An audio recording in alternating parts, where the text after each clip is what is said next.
Hello and welcome back to part 2 of our module on airline ERP.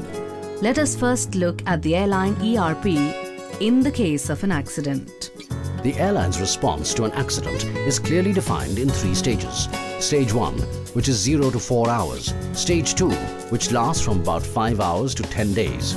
Stage 3, which extends beyond 10 days and goes on for as long as is required to settle all claims and matters relating to the accident. In part 2 of this 5th module, we shall get a detailed overview on the airline response in stage 1 or the first 4 hours following an accident. By the end of this module, we would have got an insight into the following: Airline Emergency Response Control Centers, GO teams, Special Assistance teams, Family Assistance and Medical Center Assistance teams, the process of verification and notification to next of kin, media briefing and liaison. The first thing an airline has to do when they receive any news of an accident is to verify it.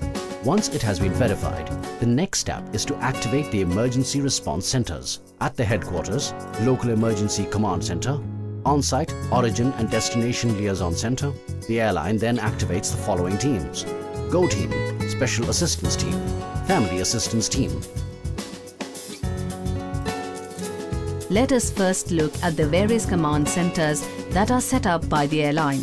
The Emergency Contact Center at the airline headquarters, as we have mentioned, is the nerve center of the entire emergency operation.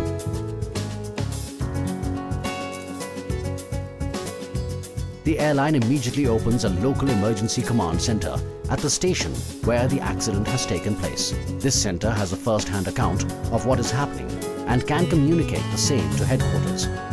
The airline has to open a liaison center both at the originating station as well as destination station of the flight. So for example, if we have an airline that is based out of London, in case there is an accident near Istanbul with a flight that has originated from Mumbai and is on its way to London via Frankfurt, then the Emergency Response Command Center at London would be activated. A liaison center would be set up at Mumbai and Frankfurt airports. Additionally, a local command center would be set up at Istanbul to feed correct information to all the centers. What we need to note here is the airline needs to set up liaison centers at origin and destination stations to take care of the needs of the next of kin of passengers who are bound to start calling the airline helplines at these stations. The airline needs to have a proper setup to handle all these calls and give next of kin the information required. A very important part of airline ERP is the recording of events. So while there are hundreds of calls coming in and going out with news and instructions, the command centers have to ensure that each and every call is registered. Each instruction has to be logged in chronological order. Both of these are extremely important because when the investigations begin and the families of passengers start suing the airline, there has to be recorded proof of the steps taken by the airline during the emergency.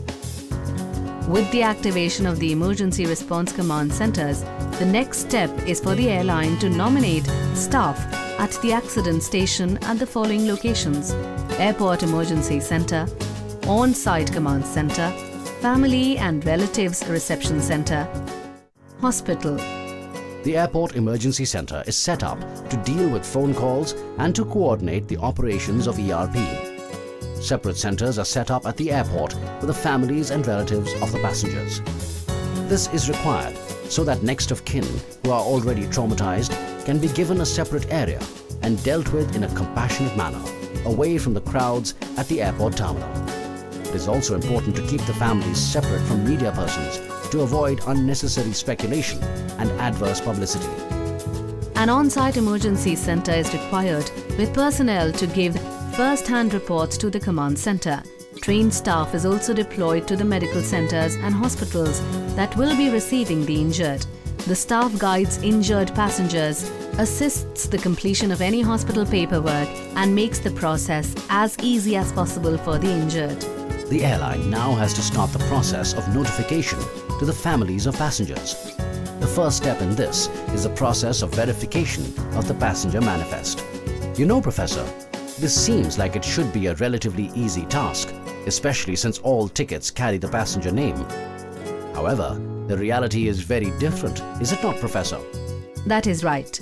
Passengers book their flights and cancel at the last moment. Some miss their flights. Sometimes, especially on domestic flights, passengers arrive early at the airport and catch an earlier available flight. Infants and children do not have tickets. People swap seats on a flight. Then, of course, there is the issue of passengers who are from code share partner flights. Their details would be available with the code share partner airline and may not be available with the airline that has had the emergency. The airline has to make sure that the flight manifest is verified and accurate. They need to be sure of the names of deceased, the names of survivors, and those injured before notifying anyone, be it relatives or code share partners. They need to verify each ticket, the address and the telephone numbers of the passengers. Once the manifest has been verified, the airline also needs to reconcile the seat numbers allocated to different passengers as well as their baggage. This is because the personal effects of all on board, whether crew or passengers, have to be returned to the next of kin.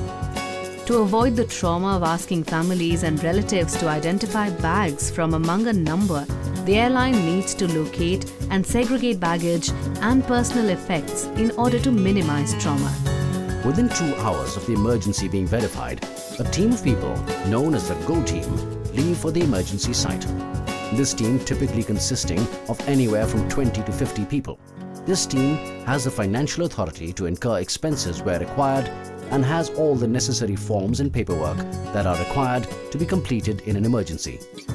While the airline is busy setting up the infrastructure to deal with passengers and next of kin, they cannot ignore the requirements of the media.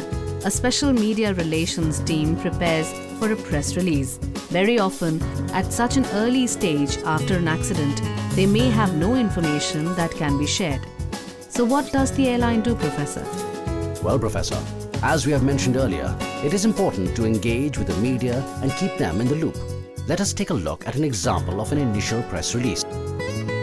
Thank you all for joining us so quickly. I can confirm U.S. Airways Flight 1549 was involved in an accident. The Airbus A320 was en route to Charlotte from LaGuardia. It had 150 passengers on board. The flight was operated with a crew of 2 pilots and 3 flight attendants. U.S. Airways is confirming passenger and crew names and will issue those as soon as possible. At this point, no additional details can be confirmed. Our preliminary report is that everyone is off the plane and accounted for.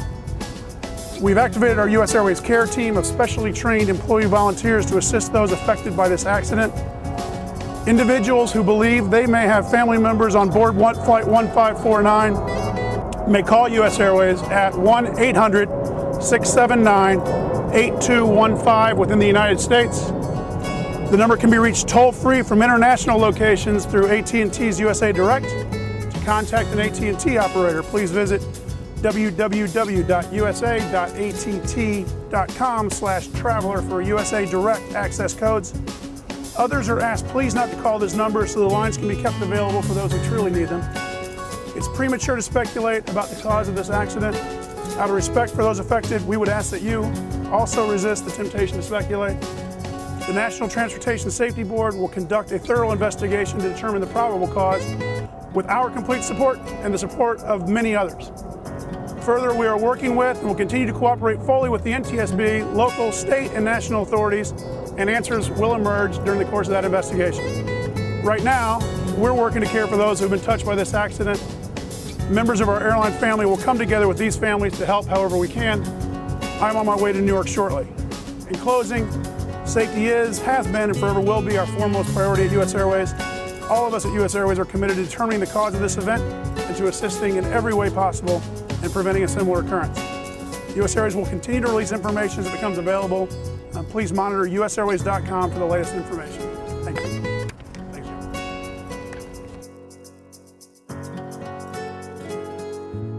you. Is a statement by the CEO of US Air, Doug Parker, after the crash of USA Flight 1549. As we just saw, the statement does not give any details, but it preempts speculation and is designed to convey concern, responsibility and positive action. That was indeed a very good example, Professor.